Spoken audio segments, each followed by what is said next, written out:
అహింస. ఈ కథను రచించిన వారు దాదా హయత్ గారు.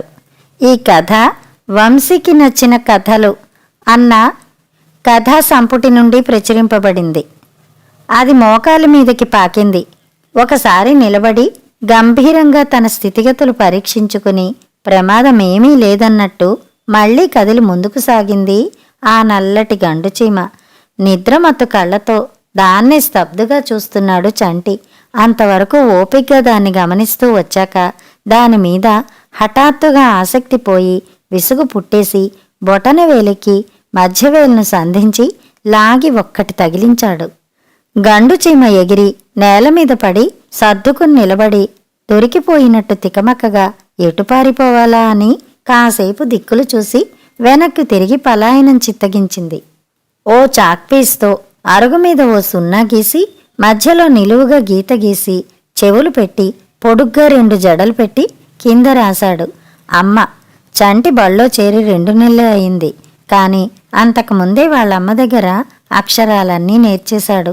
అమ్మ పక్కనే నాన్నని గీసి పీచు జుట్టు పెట్టాడు.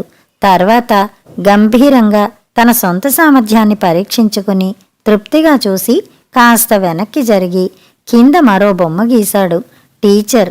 ఈ లోపల అమ్మ బయటకొచ్చి కొడుకు చిత్రకళా కౌశలాన్ని తిలకించి నవ్వి, బొమ్మలు గీస్తూ కూర్చున్నావా చంటి, బడికి పోవు, మొహం కడుక్కుని స్నానం చేద్దుగాన్రా అని కొడుకుని లేవదీసింది.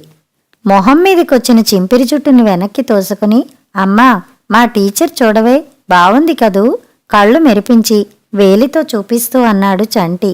ఆ చాలా బావుంది, బడికి వేళ కాదు, రా. చంటికి అరుగు దిగాలనిపించలేదు. బిక్కమొహం వేసుకుని దిగి అమ్మ వెంట వెళ్ళాడు.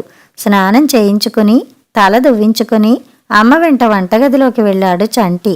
పొయ్యి వెలిగించి గిన్నె పెట్టి ఉప్మా కోసం పోపు వేసి తిరగబెడుతున్న అమ్మ కొంగులాగుతూ వగలుపోసాగాడు. అబ్బా ఉండు, ఉప్మా కాని. అమ్మ భుజం మీద గెడ్డం ఆంచి గారంగా అమ్మా అని పిలిచాడు. చీర కొంగిని గుప్పిట బలంగా బిగించి మళ్ళీ పిలిచాడు. అమ్మా ఏమిట్రా ఈరోజు? స్కూల్ వద్దే. చేస్తున్న పనాపి కొడుకు మొహంలోకి నేరుగా చూసి ఏ అంది. చంటి జవాబు ఇవ్వలేదు. అమ్మ మళ్ళీ పనిలో పడింది. అమ్మా మీ నాన్నగారిని అడుగు. చంటి మొహం వేలాడేసుకుని నిలబడ్డాడు.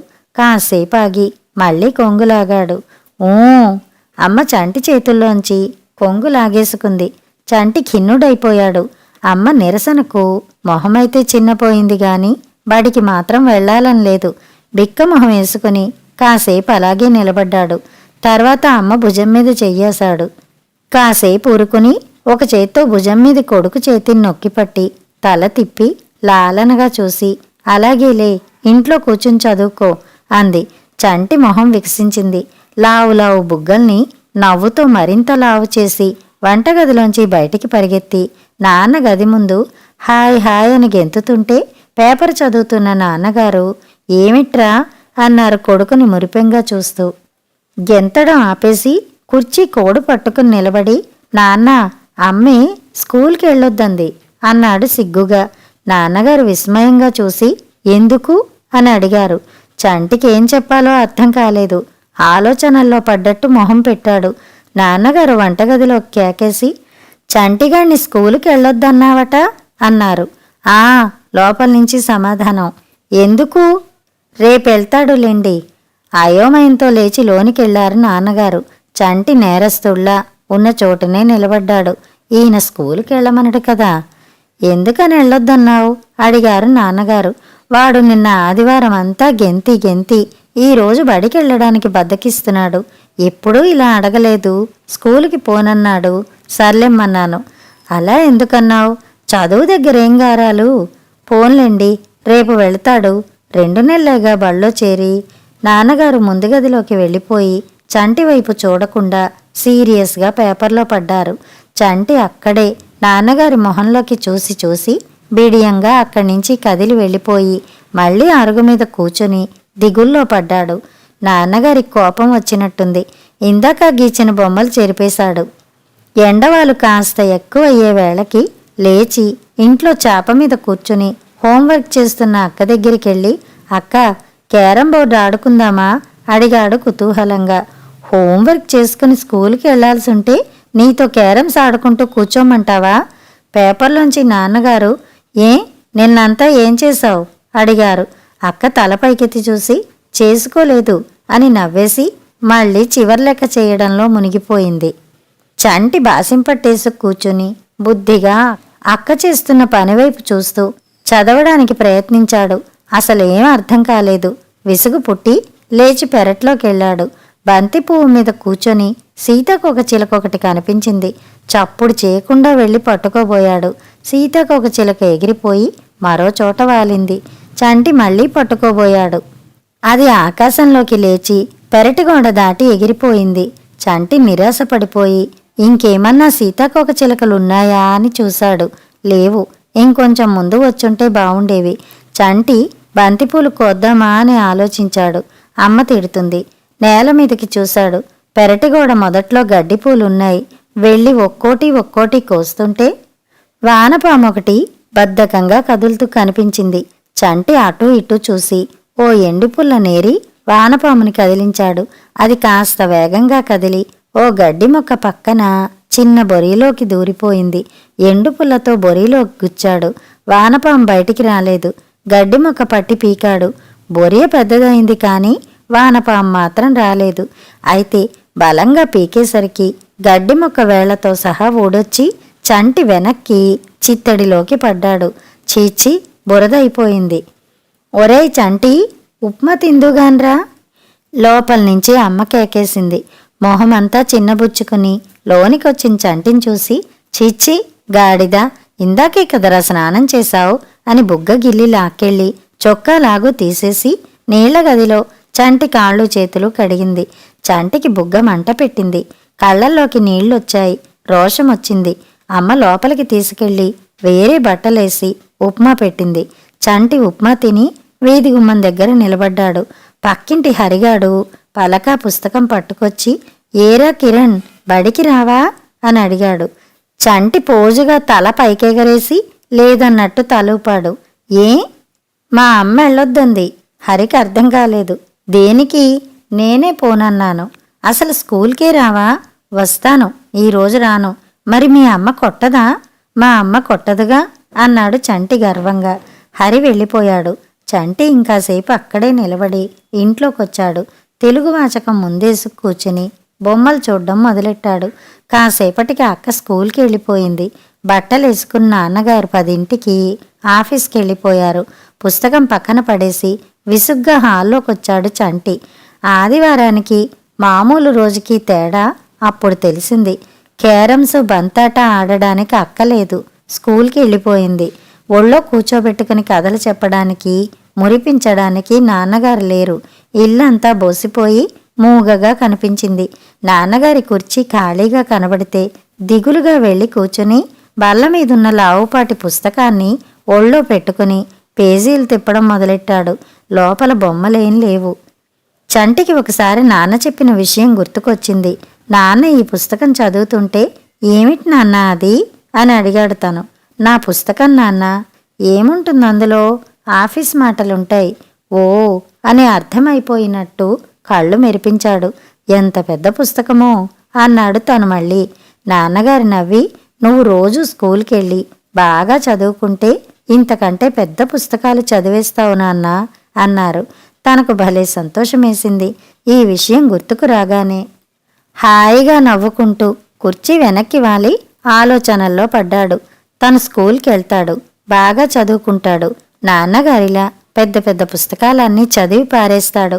ఒళ్ళోని పుస్తకం అపురూపంగా కనిపించి దాన్ని ప్రేమగా నిమిరి జాగ్రత్తగా బల్ల మీద పెట్టాడు. గుండెలు ఇరకలేస్తుండగా అమ్మ దగ్గరికి పరిగెత్తాడు. అమ్మా, నేనే నాన్నారిలా పెద్ద పెద్ద పుస్తకాలన్నీ చదివేస్తాను, పెద్దయ్యి అన్నాడు ఉత్సాహంగా. ఊహూ అందమ్మ నిరాసక్తత చూపుతూ. ఇంతింత పెద్ద పుస్తకాలు 2 చేతుల నడుమ గొప్ప ఖాళీని చూపుతూ అన్నాడు. ఎలా? నువ్వు సరిగా బడికి వెళ్ళవుగా? చంటి ఉత్సాహం నీరుగారిపోయింది. ఖిన్నుడై వెళ్ళిపోతున్న కొడుకుని చూసి నవ్వుకుందమ్మ. చంటి పెరట్లోకొచ్చాడు. బాగా ఎండ కాసింది. ఆడుకోవాలనిపించలేదు. ఇంట్లోకొచ్చేశాడు. మళ్ళీ వెళ్ళి నాన్నగారి కుర్చీలో కూర్చున్నాడు. హరిగాడేం చేస్తున్నాడో, నిన్న హరిగాడితో తనెంత ఆడుకున్నాడో హరి గుర్తుకొచ్చేసరికి చంటికి స్కూలు గుర్తుకొచ్చింది. స్కూలుతో పాటు టీచర్ గుర్తుకొచ్చింది. టీచర్ అంటే చంటికి భలే ఇష్టం. ఎన్నెన్నో కథలు చెబుతుంది. కొట్టనే కొట్టదు. నల్లటి టీచర్ మొహాన్ని గుర్తుకు తెచ్చుకున్నాడు చంటి.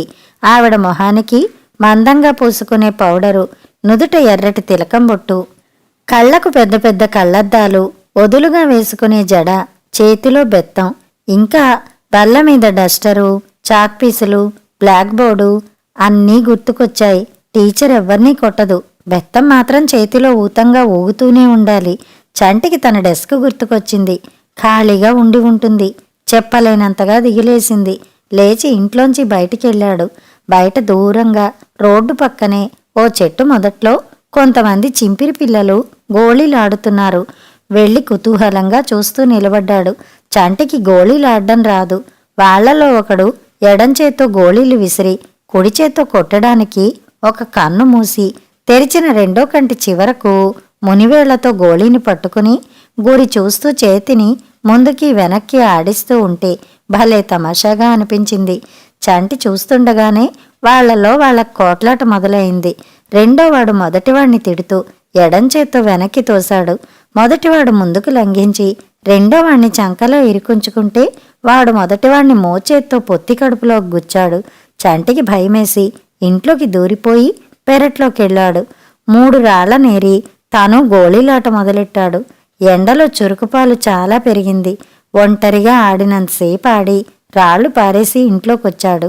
అమ్మ బియ్యం చెరుగుతోంది. దగ్గరికెళ్ళి అమ్మా తాయిలం చెయ్యవు అని అడిగాడు. రోజు తాయిలం ఎక్కడి నుంచి తెచ్చేదిరా, నిన్న తినలేదు. ఊహూ చెయ్యి. ఊహూ నిన్నంటే అక్క కూడా ఉండింది కదా, అక్క మళ్ళా తింటుందిలే. బావుంది. నువ్వు స్కూలుకి వెళ్ళనప్పుడల్లా తాయిలాలు చేసి పెట్టాలా? ఆదివారం పూటంటే అందరూ ఉంటారు, అందరూ తింటారు. మళ్ళీ ఆదివారం చేస్తాలే. ఉక్రోషంగా చంటి అక్కడి నుంచి వెళ్ళిపోయాడు. ఇప్పుడు పూర్తిగా ఒంటరితనం కనిపిస్తోంది.